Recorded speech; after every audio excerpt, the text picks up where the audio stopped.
Welcome back everyone, welcome to Edu for Tech. तो जैसा आप लोग जानते हो कि 20 क्वेश्चंस यहाँ पे आपके डिस्कस किए जाते हैं डेली। तो स्टार्ट करते हैं अपने आज के जो क्वेश्चंस रहने वाले हैं। वो हमारे सिविल डिसोबीडियंस मूवमेंट जो थोड़ा सा रह गया था, फिर गांधी एडमिन पैक्ट रहेगा और राउंड टेबल कॉन्फ्रेंस। तो ये हमारे पास आज का डिस्कशन रहेगा। इससे जो भी 20 क्वेश्चंस हैं वो हम लोग यहाँ पे कवर करते हैं। तो सबसे फर्स्ट क्वेश्चन है हमारे पास, during the Indian freedom struggle the Khudai Khidmatgar also known as red shirt called. तो किस लिए उनको रेड शर्ट का लिए बोला जाता था?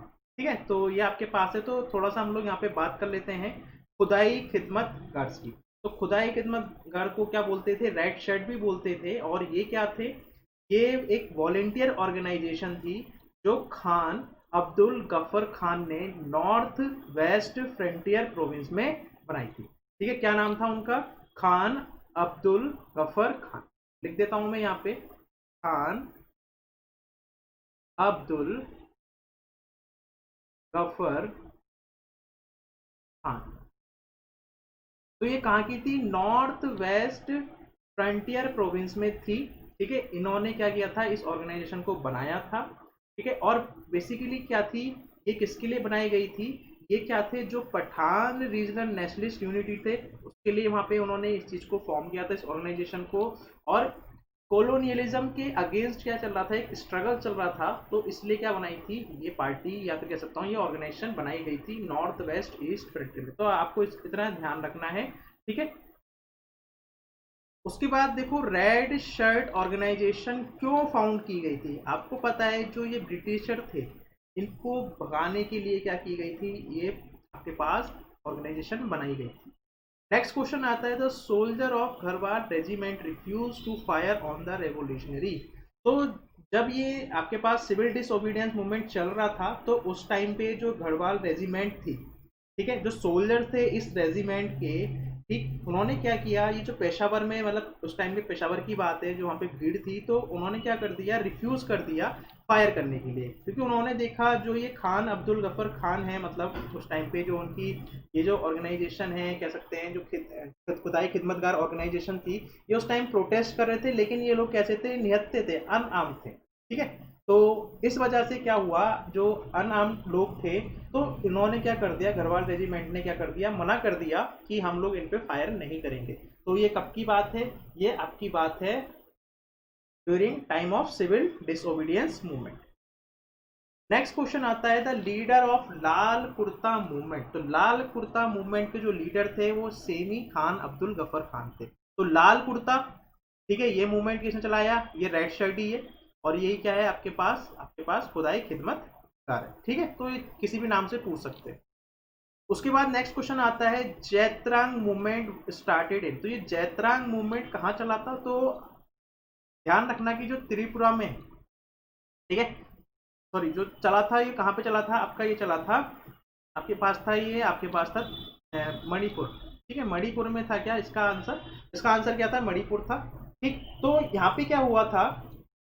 यहाँ पे क्या हुआ था? मणिपुर की जो ट्राइब थी, ठीक है, वहां पे एक लीडर थी जिनका नाम था, कह सकते हैं गैडिनिल्यू, है ना? इनका जो नाम था थोड़ा सा, गैडिन। तो इनकी लीडरशिप में क्या हुआ था? ये जैतरंग मूवमेंट चला था। और ये क्या थी? जो ट्राइब्स थी मणिपुर की, वो ये थी। और उस टाइम पे क्या था? जो मूवमेंट चल रहा था सिविल डिसोबीडियंस मूवमेंट पे, तो एक मूवमेंट यहाँ पे भी चल रहा था। ठीक है, after the failure of civil disobedience movement Gandhi ji gave importance to. तो जैसा आपको पता है, जब ये सिविल डिसोबीडियंस मूवमेंट क्या हो गया? फेल हो गया था। तो 1934 में क्या हुआ? गांधी जी ने अपनी एक्टिव पॉलिटिक्स से क्या कर दिया? रिजाइन कर दिया था। और उन्होंने अपना फुल टाइम किसके लिए डिवोट कर दिया था? जो हरिजन समाज के थे, जो ये लोग बोलते थे, ठीक है, उनको पूरी तरीके से अपना डिवोट कर दिया था। तो इसका मतलब क्या है कि वो किस पर जुड़ गए थे? वो कंस्ट्रक्टिव प्रोग्राम्स पे क्या करने लग गए थे? पूरी इंपॉर्टेंस उनकी अब यहाँ पर थी कि वो हरिजन लोगों के लिए, उस समाज के लिए करना चाहते हैं, उनके वेलफेयर के लिए करना चाहते हैं। और उसी के रिगार्डिंग वो एक वीकली मैगजीन भी निकालते थे जिसका नाम था हरिजन। ठीक है, the main purpose of Gandhi Irwin pact was. तो जैसा आपको पता है, जब सेकेंड राउंड टेबल कॉन्फ्रेंस हो रही थी, तो फर्स्ट में तो गांधी जी नहीं गए थे। तो उस टाइम पे गांधी जी और जो सारे लीडर्स थे कांग्रेस के बड़े बड़े, वो कहाँ पे थे, जेल में चल रहे थे, क्योंकि सिविल डिसोबीडियंस मूवमेंट चल रहा था। तो उस टाइम पे क्या हुआ, जब सेकेंड राउंड टेबल कॉन्फ्रेंस हुई, क्योंकि फर्स्ट से कोई भी कंक्लूजन नहीं आया, क्योंकि जो मेन पार्टी थी कांग्रेस पार्टी, उसका कोई प्रतिनिधि ही नहीं पहुंचा वहां पे। तो क्या हुआ, इरविन इंडिया आते हैं और यहाँ पे क्या होता है, गांधी इरविन पैक्ट साइन होता है, और ये कहाँ पे होता है, ये यरवाड़ा जेल में होता है। ठीक है, ये आपको पता ही है। तो क्या हुआ यहाँ पे आपके पास, जो इस पैक्ट में आपसे पूछा जा रहा है कि जो मेन पर्पस क्या था, तो मेन पर्पस क्या था आपके पास, कि जो कांग्रेस जो पहले नहीं आई थी फर्स्ट टेबल कॉन्फ्रेंस में, उनको इनवाइट करने के लिए, ताकि वो वहां पे आए और ताकि कुछ सॉल्यूशन वगैरह निकाला जाए। ठीक है, तो ये क्या हुआ था, गांधी इरविन पैक्ट साइन हुआ था कब, 1931 में, है ना। 1931 में क्या हुई थी, गांधी इरविन पैक्ट क्या हुआ था, साइन हुआ था। आपको ध्यान रखना है इस चीज का। ठीक, उसके बाद हमारे पास जो नेक्स्ट क्वेश्चन आता है, the second round table conference in London as held in the backdrop of the, तो ये क्यों सेकेंड राउंड टेबल कॉन्फ्रेंस जो हुई थी, मतलब, और यहाँ पे कौन गया था, मतलब क्या पैक्ट हुआ था, तो ये पता है कि जो इरविन आए थे वो इंडिया आए थे, और यहाँ पे हुआ था इरविन गांधी पैक्ट, यहाँ पे साइन हुआ था। ठीक है, अब यहाँ पे क्या हुई थी, डिफरेंट डिफरेंट कह सकते हैं कि जो साइन हुई थी, यहाँ पे कह सकते हैं जो पैक्ट हुए थे वो क्या था। एक तो यही था कि जो इरविन बोले थे कि क्या करना है, जो इंडियन नेशनल कांग्रेस है वो सेकेंड राउंड टेबल कॉन्फ्रेंस में करेगी, पार्टिसिपेट करेगी। ठीक है, और क्या बोला गया था, जो भी कह सकते हैं कि जो भी ऑर्डिनेंस निकले थे, ब्रिटिश गवर्नमेंट ने निकाले थे, जो भी आईएनसी के जो कह सकता हूँ एक्टिविस्ट थे, या फिर जो उनके लीडर थे, उनके खिलाफ सारे ऑर्डिनेंस को विड्रॉल कर देगी। और क्या था यहाँ पे कि जो वायलेंस वगैरह है, जिन लोगों ने वायलेंस किया है उनको छोड़ के, बाकी जो भी कह सकते हैं जिनको जेल में डाला था, उनको क्या कर देगी, छोड़ देगी।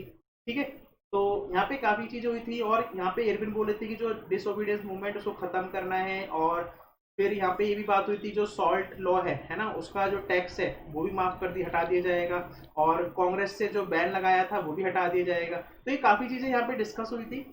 तो इसकी वजह से क्या हुआ था, यहाँ पे इसी रीजन की वजह से क्या हुई थी, सेकेंड राउंड टेबल कॉन्फ्रेंस में कांग्रेस ने पार्टिसिपेट किया था। Who played an important role in the signing Gandhi Irwin pact, तो किसने इंपॉर्टेंट रोल प्ले किया था, तो ये क्वेश्चन आपके लिए काफी अच्छा क्वेश्चन है। तो यहाँ पे ध्यान रखना है कि यहाँ पे तेज बहादुर सप्रू, तो तेज बहादुर सप्रू ने क्या किया था, यहाँ पे बहुत ही इंपॉर्टेंट रोल प्ले किया था जब गांधी इरविन पैक्ट को साइन कराया गया था। ठीक है, तो अगर तेज बहादुर सप्रू नहीं है, तो आपको अगर एम जयकर मिल जाता है ना, अगर एम आर जयकर, अगर ये नाम भी मिल जाता है तो आप इसमें भी क्लिक कर सकते हो। ठीक है, दोनों ही इंपॉर्टेंट थे उस टाइम पे। ठीक, और यहाँ पे जो सरोजनी नायडू उन्होंने क्या बोला था, सरोजनी नायडू ने यहाँ पे बोला था कि जो ये इरविन है और ये गांधी है, इनको बोला गया था the two mahatmas, the two mahatmas, है ना। उन्होंने उनको इनको देख के यहाँ पे जब पैक्ट साइन हो रहा था, तो सरोजनी नायडू ने क्या किया, इरविन और गांधी को देख के क्या बोल दिया, द टू महात्मास। तो थोड़ा सा ध्यान रख सकते हो। तो देखो वही क्वेश्चन आ गया, तो यहाँ पे क्या आ जाएगा आपका आंसर, सरोजनी नायडू ने कहा था। उसके बाद नेक्स्ट क्वेश्चन आता है, who among the following presided over the Karachi session of the INC, तो कराची सेशन की बात की जा रही है। तो कराची सेशन पहली बात तो कब हुआ था, 1931 में। तो 1931 में क्या हुआ था, कराची सेशन हुआ था। ठीक है, ये आपको ध्यान रखना है। और जो लीडरशिप थी उस टाइम पे किसके अंडर थी, सरदार वल्लभ भाई पटेल के अंदर क्या थी, यहाँ पे लीडरशिप थी। और यहाँ पे क्या रिजोल्यूशन पास हुआ था, यहाँ पे जो रिजोल्यूशन पास हुआ था, यहाँ पे फंडामेंटल राइट्स की बात करी जा रही थी, और जो नेशनल इकोनॉमिक प्रोग्राम है, नेशनल इकोनॉमिक प्रोग्राम, ठीक है, उसकी यहाँ पे बात की जा रही थी। इसमें इस कराची सेशन में यहाँ पे ये चीजें डिस्कस की जा रही थी। और यहाँ पे क्या बोला जा रहा था, यहाँ पे ये बोला जा रहा था कि एक तरीके से जो कांग्रेस है अब वो चाहती है क्या है, पूरी तरीके से कंप्लीट इंडिपेंडेंस चाहती। तो ये आपके लिए कराची सेशन से इंपॉर्टेंट क्वेश्चन है, एक बार पूछा हुआ है। उसके बाद देखो, who among the following drafted the resolution on fundamental rights for the Karachi session of Congress in 1931, तो किसने ये ड्राफ्ट किया था, है ना, ये पूछ रहे हैं कि ड्राफ्ट किसने किया था। तो जो ड्राफ्ट किया था वो पंडित जवाहरलाल नेहरू ने with the help of M N Roy, है ना। एम एन रॉय की उन्होंने क्या करी, यहाँ पे सहायता ली थी। एम एन रॉय की सहायता से क्या किया था, यहाँ पे इन्होंने ये जो रिजोल्यूशन है फंडामेंटल राइट्स का, वो क्या किया था, यहाँ पे कह सकते हैं यहाँ पे ड्राफ्ट किया था। ठीक है, ध्यान रखना है। उसके बाद who of the following had regarded the Karachi session of INC 1931 as the pinnacle of Mahatma Gandhi popularity and prestige. तो ये तो सुभाष चंद्र बोस हैं जिन्होंने क्या बोला था, जो 1931 है ये क्या है, महात्मा गांधी पॉपुलरिटी के लिए क्या है, एक तरीके से पीक है, टाइम पे क्या है, काफी पॉपुलरिटी है, और कह सकते हैं यहाँ पे इसका आंसर है। उसके बाद नेक्स्ट क्वेश्चन आता है हमारे पास, select the correct chronological regarded the Karachi session of INC with India's struggle from independence from the Korea. तो इस तरीके से आपके पास क्या है, ये है। तो आपको यहाँ पे देखो सारी जो चीजें हुई हैं, ये सब जो भी हुए हैं सब ये 1931 में हुए हैं, उसमें तो कोई डाउट ही नहीं है। ये भी 1931 में, ये भी 1931 में, ये भी 1931 में, और ये भी 1931 में।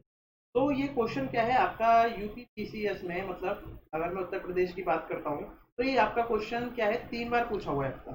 तो इसको थोड़ा सा देख लेते हैं। तो देखो जो आपका गांधी इरविन पैक्ट है, तो ये सबसे पहले मतलब आता है यहाँ पे सीक्वेंस में मार्च 5। तो 5 मार्च को क्या होता है, गांधी इरविन क्या होता है, पैक्ट आपका साइन होता है। तो जब ये साइन पैक्ट होता है तो यहाँ पे क्या होती है आपके पास, जो भगत सिंह की जो फांसी होती है उसके बारे में कोई डिस्कशन नहीं होता है। तो भगत सिंह जी को यहाँ पे क्या कर दी जाती है, फांसी दे दी जाती है मार्च 23। तो आपको तो डेट याद है इनकी, तो 23 मार्च को क्या दे दी जाती है, भगत सिंह को यहाँ पे फांसी दे दी जाती है। फिर उसके बाद क्या हुआ था आपके लिए, यहाँ पे मार्च में ही है ना, मार्च में ही क्या हुआ, कराची सेशन यहाँ पे कराया गया था। मार्च में ही कराची सेशन कराया गया था और डेट थी 26। तो 26 तारीख को मार्च में कराची सेशन हुआ था। और 1931 सेकेंड राउंड टेबल कॉन्फ्रेंस हुई दिसंबर में हुई थी। ये कब हुई थी, 7 दिसंबर। तो ये आपको ध्यान रखना है। तो सबसे पहले क्या हुआ, गांधी इरविन पैक्ट, उसके बाद एग्जीक्यूशन ऑफ भगत सिंह, उसके बाद कराची सेशन ऑफ आईएनसी, और सबसे लास्ट में क्या हुआ, second round table conference. Next question आता है, who of the following Indian leaders attended the first round table conference in London. तो किसने सबसे पहली, इनमें से मतलब काफी लीडर्स गए थे, अब उनमें से क्या है, ये कुछ लीडर्स उन्होंने छांट के दे दिए। तो आपको बताना है कि इनमें से कौन से लीडर जो क्या करने गए थे, मतलब इसको अटेंड करा था फर्स्ट वाली में। तो इसमें कौन थे, मौलाना मोहम्मद अली। तो मौलाना मोहम्मद अली ने क्या किया था, पार्टिसिपेट किया था। और जो एक नाम आपको हमेशा ध्यान रखना है, वो रखना है डॉक्टर बी आर अम्बेडकर का। डॉक्टर बी आर अम्बेडकर ने क्या की है, वो तीनों ही राउंड टेबल कॉन्फ्रेंस अटेंड की है। ठीक है, इस चीज को तो आपको ध्यान रखना ही रखना है। और साथ में क्या ध्यान रखना है, तेज बहादुर सप्रू का भी नाम ध्यान रखना है। ठीक है, उसके बाद नेक्स्ट क्वेश्चन आता है, which one of the following is not true about the first round table conference. First round table conference के अकॉर्डिंग यहाँ पे कौन सी सही स्टेटमेंट नहीं लिखी है। तो फर्स्ट राउंड टेबल कॉन्फ्रेंस 1930 में हुई थी, बिल्कुल ठीक है। It was to discuss the report of the signing commission, बिल्कुल सही बात है। इट वॉज हेल्ड इन, तो लंदन में ही सारी हुई है। इट वॉज अटेंडेड बाई, नहीं, कोई कांग्रेस का लीडर नहीं कहता, सब तो कहाँ थे, जेल में उस टाइम पे बंद ही थे। उसके बाद क्या है, which of the following leaders participated in second round table conference. तो सेकेंड राउंड टेबल कॉन्फ्रेंस में किस किसने पार्टिसिपेट किया था, महात्मा गांधी गए थे, सरोजिनी नायडू गई थी, और मदन मोहन मालवीय गए थे। और कौन नहीं गया था, ये नहीं गए थे। तो आंसर हो जाएगा ये जो आपके पास 3 ऑप्शन में प्रेजेंट है। ठीक है, उसके बाद जो नेक्स्ट हमारे पास क्वेश्चन आता है, कंसीडर द फॉलोइंग स्टेटमेंट। तो Jawaharlal Nehru represent the INC in the second round table conference 1932, नहीं, जवाहरलाल नेहरू नहीं कर रहे थे, कौन कर रहे थे, महात्मा गांधी कर रहे थे। गांधी जी ने क्या किया था, यहाँ पे आईएनसी को रिप्रेजेंट किया था। It was implicit in the Gandhi Irwin pact 1931 and the end that the INC will participate in the. तो बिल्कुल सही बात है, गांधी इरविन पैक्ट के थ्रू ही क्या हुआ था, गांधी जी एग्री हुए थे कि हम सेकेंड राउंड टेबल कॉन्फ्रेंस में आएंगे। महात्मा गांधी वैन विजिटेड, है ना, Mahatma Gandhi when visited London to participate in the second round table conference, कहाँ पे रुके थे। तो ये मैंने आपको बताया था, मैंने जब गांधी जी के इंपॉर्टेंट सेशन लिए थे, तो किंग्सले हॉल में गांधी जी क्या करे था, यहाँ पे उन्होंने स्टे किया था। ठीक है, उसके बाद क्या है, Mahatma Gandhi left Bombay for London to participate in the second round table congress as a Congress representative in the ship. तो मैंने आपको बताया था कि जो एसएस राजपूताना, ये जो शिप का नाम है, ये आपको ध्यान रखना है, कहाँ रुके थे, किंग्सले हॉल में रुके थे, लंदन। ठीक है, तो ये दोनों क्वेश्चन पूछे हुए हैं आपके। तो यहाँ पे हमारे क्या होते हैं, आज के जो 20 क्वेश्चन है वो डिस्कस होते हैं। तो इसी तरीके से बस आप 20-20 क्वेश्चंस डिस्कस करते रहिए, ठीक है। हार्डली 15 टू 16 मिनट का एक वीडियो होता है, तो आप फटाफट देख लीजिए। और जो पीडीएफ वगैरह है वो आप हमारे टेलीग्राम से ले सकते हो, तो टेलीग्राम का लिंक मैंने वैसे डिस्क्रिप्शन में प्रोवाइड करा रखा है, नहीं तो आप एजू फॉर टेक करके सर्च करोगे तो आपको मिल जाएगा। और लोगो जो होगा हमारा वो ये वाला लोगो है, तो इस लोगो को देख के आप क्या कर सकते हो, हमें वहाँ पे ज्वाइन कर सकते हो और वहाँ से आप टेलीग्राम ले सकते हो, ठीक है। तो 20-20 क्वेश्चन करके बूंद बूंद से हम क्या कर देंगे, पूरा सागर भर देंगे। तो टाइम हमारे पास अच्छा खासा टाइम है, मैंने आपको बताया है। तो इसी तरीके से बस प्रैक्टिस करते रहिए, ठीक है। और इन्हीं से कुछ जो भी इंफॉर्मेशन आती है आपके पास, वो आपको यहाँ पे हम लोग कोशिश कर रहे हैं कि पूरी मिल सके, ठीक है। तो सब्सक्राइब अगर अभी तक नहीं किया है तो प्लीज़ सब्सक्राइब जरूर कर लें। मिलते हैं नेक्स्ट सेशन में, तब तक के लिए थैंक यू।